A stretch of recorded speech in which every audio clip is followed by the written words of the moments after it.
Queridísimo José Medina Mora, presidente de Coparmex, ¿cómo estás, querido? Muy buenas noches, David, un saludarte. Oye, hay dos temas que me gustaría platicar contigo. El primero, se dice cuando se habla del aumento al salario mínimo, así como que fuera un logro del gobierno por encima incluso de ustedes, los patrones, cuando la realidad es exactamente la contraria. Sí, bueno, tú sabes que en Coparmex hemos impulsado subir el salario mínimo desde el 2016, Sí. digamos, antes de que empezara el sexenio anterior, que fue cuando se logró desindexar el salario mínimo de alrededor de 2,000 precios de productos y servicios cuando aparece la UMA, y a partir de ese 2016 empezamos con propuestas para ir subiendo gradualmente el salario mínimo de tal manera que no generara inflación, pero que tampoco generara informalidad. Tuvimos un primer objetivo de llegar a la línea del bienestar individual, es decir, que a una persona le alcanzara el salario mínimo para la canasta básica. Eso ya se logró. El siguiente objetivo, David, es llegar a la línea del bienestar familiar, es decir, que una familia de 4 personas donde 2 trabajan, esos 2 salarios mínimos alcancen para la canasta alimentaria y no alimentaria a los 4 integrantes de esa familia. Y el plan es llegar para el 2026, cubrir ese nivel, la línea del bienestar familiar, es decir, seguiremos en esa misma línea. De hecho, el análisis que hemos hecho es que para el 2025 la propuesta que haremos a la Comisión Nacional de Salarios Mínimos es de un 12% y va en la línea de llegar en el 2026 a esa línea del bienestar familiar. Entonces, no nada más es un tema en donde desde Coparmex, sino todo el sector empresarial hemos estado, digamos, propositivos para lograr recuperar el poder adquisitivo del salario, y por eso desde el 2016 hemos hecho estas propuestas y seguiremos haciéndolo porque todavía hay un buen camino por recorrer.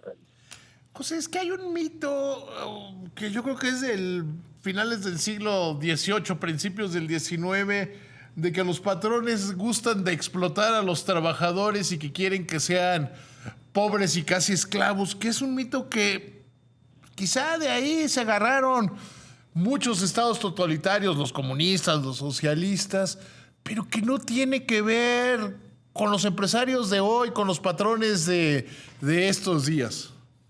Sí, bueno, en realidad, si analizas a fondo, pues una empresa no existe sin colaboradores, sin trabajadores.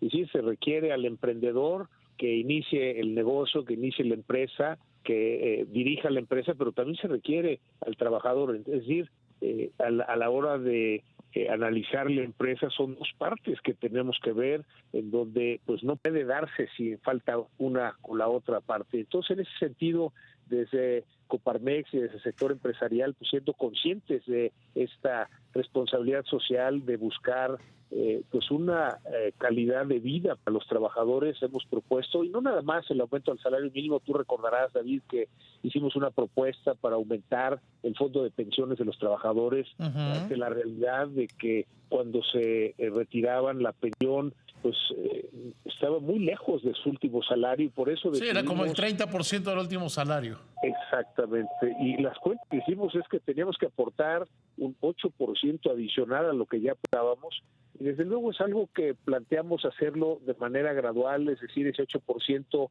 es 1% por año durante 8 años, y sabíamos que la única manera en que A partir del próximo, ¿verdad? ya el No, 2024 es el tienes segundo razón, año, o sea, a partir del 24. desde el 2023 fue el primer año, 2024 ya es el segundo, o sea, todavía faltan varios años para acabar la implementación, pero sabíamos que si hacíamos una propuesta en donde nosotros, los empresarios, ponemos los recursos, pues esta difícilmente la van a rechazar, y nos parecía que era importante que los trabajadores, después de una vida laboral, tuvieran en su retiro pues una pensión muy cercana a su último salario, y es precisamente con esta aportación adicional que lo estamos logrando, David. ¿Por qué 12%? ¿Por qué ese 12%? ¿Y a dónde va a llegar en la línea del bienestar? Sí, digamos que originalmente en el 2016 habíamos hecho un cálculo de que podríamos llegar a esa línea del bienestar familiar en el 2024. Sin embargo, resulta que empezó a subir la inflación. Ajá. Y es por eso que dijimos, bueno, con la inflación como está no podemos pensar cumplirlo en el 24, y entonces en los análisis que hicimos, por eso llegamos al 26.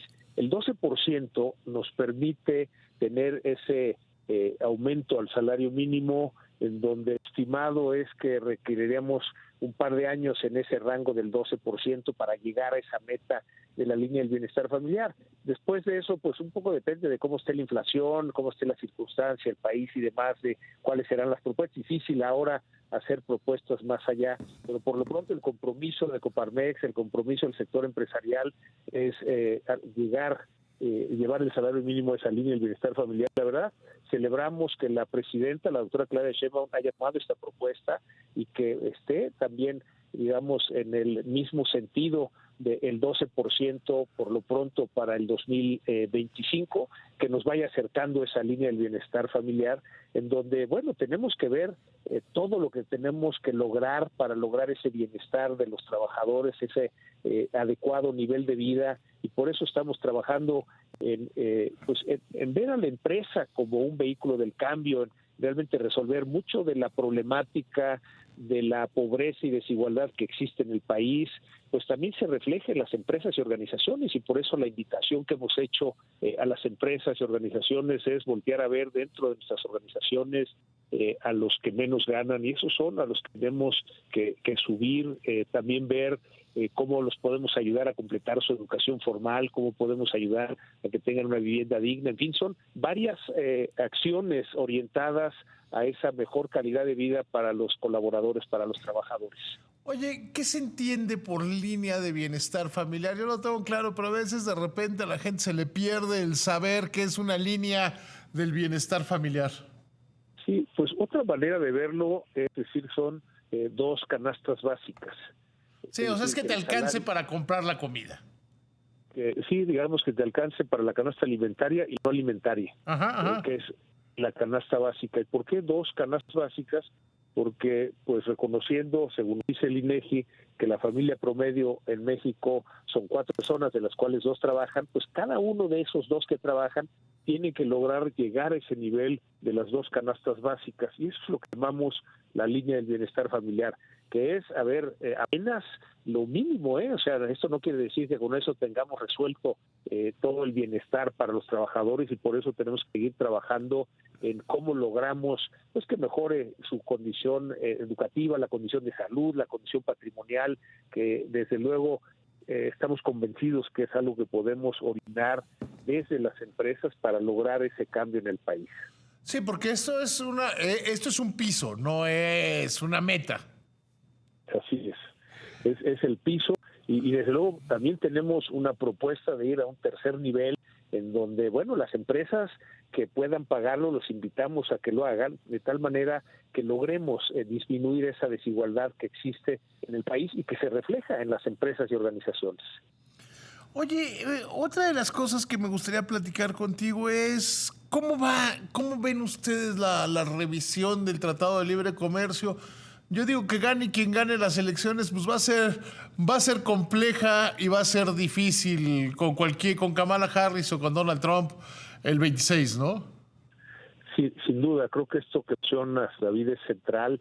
Como país tenemos que estar preparados a cualquiera de los 2 escenarios, y en los 2 escenarios habrá complicaciones para México, complicaciones diferentes, pero digamos el TEMEC ha sido un tratado, y el TELECAN anterior, que nos ha permitido un desarrollo como país el que no imaginábamos. La verdad, si recordamos los temores que existían antes de que se firmara y TELECAN, pensábamos que al abrir el país nos iban a arrasar, pues al revés. Hemos tenido un desarrollo extraordinario que nos ha convertido en un país exportador, en el principal socio comercial de los Estados Unidos, y bueno, sí tenemos que prepararnos para esta revisión en el 2026, que empieza en el 2025, en donde afortunadamente dentro del mismo tratado están los mecanismos para resolver las diferencias, pero lo que tenemos que lograr es que en esta revisión podamos dar un paso adelante, es decir, que se actualice, porque bueno, van cambiando las circunstancias, va cambiando la realidad, y la verdad que la circunstancia geopolítica,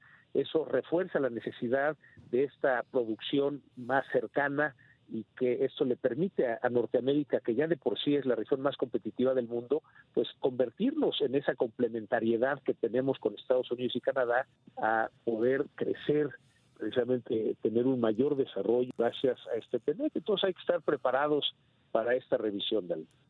El otro día, el gobierno pasado todavía platicaba con el subsecretario de Economía y le decía que una de las definiciones que tiene que haber es, si nos la vamos a jugar totalmente con América del Norte, vamos a abrirnos a China y Asia, que es el principal socio comercial de América Latina, o quedarnos en medio.